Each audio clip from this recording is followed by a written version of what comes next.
Clip number 784۔ اس clip میں آپ قرآن پاک کی سورہ مریم کی آیت نمبر 46 سے 48 تک کی تلاوت، ترجمہ اور تفسیر قرآن صراط الجنان سماعت فرمائیں گے۔ بسم اللہ الرحمن الرحیم۔ ترجمہ، اللہ کے نام سے شروع جو نہایت مہربان رحمت والا ہے۔ قال اراغب انت عن آلہتی یا ابراہیم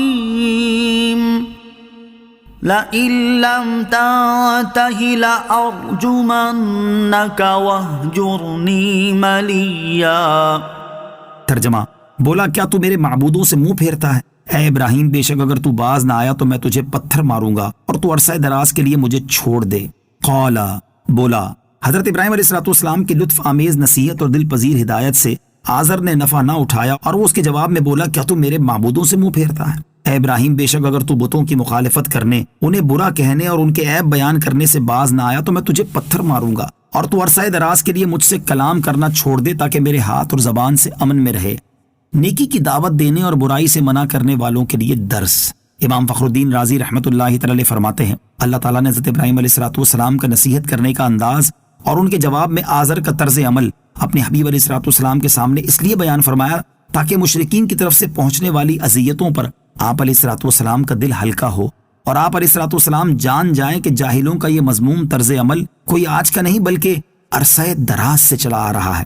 اس میں ان مسلمانوں کے لیے بھی درس ہے جو دین اسلام اور اس کے احکام کی دعوت دینے کا فریضہ سر انجام دے رہے ہیں کہ اگر اس دوران انہیں کسی کافر یا کسی مسلمان کی طرف سے کسی ناقابل برداشت سلوک کا سامنا کرنا پڑے تو وہ رنجیدہ ہو کر اس فریضے کی بجا آوری کو چھوڑ نہ دیں، بلکہ ایسے موقع پر انبیاء کرام علیہ السلام اور ان کی قوموں کے واقعات کو یاد کریں کہ ان بزرگ ترین ہستیوں نے کس طرح اسلام کی دعوت دی اور انہیں نافرمان اور سرکش کفار کی طرف سے کیسی کیسی اذیتوں کا سامنا کرنا پڑا، لیکن انہوں نے تمام تر تکلیفوں کے باوجود دین اسلام کی دعوت دینے کو نہیں چھوڑا۔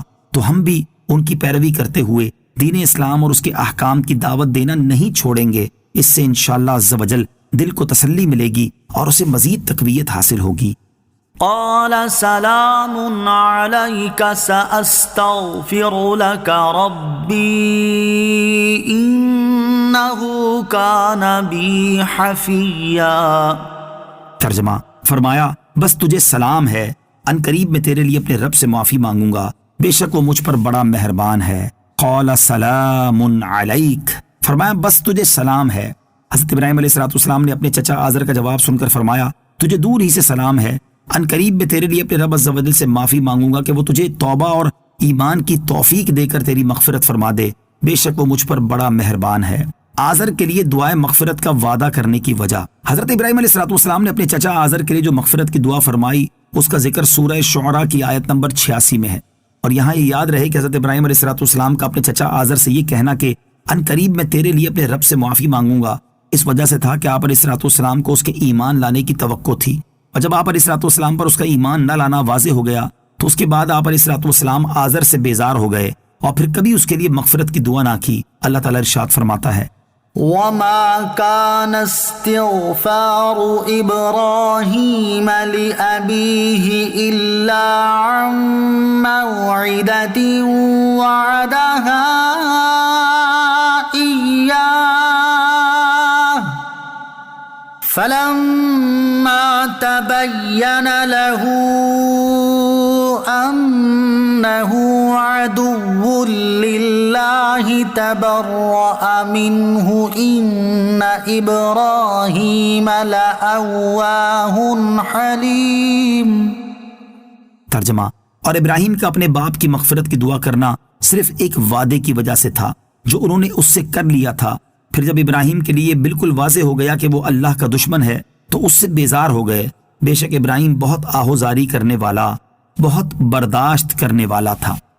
وَأَعْتَزِلُكُمْ وَمَا تَدْعُونَ مِن دُونِ اللَّهِ وَأَدْعُو رَبِّي عَسَىٰ أَلَّا أَكُونَ بِدُعَاءِ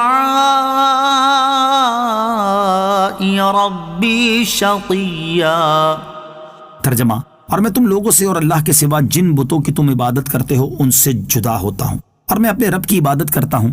قریب ہے کہ میں اپنے رب کی عبادت کی وجہ سے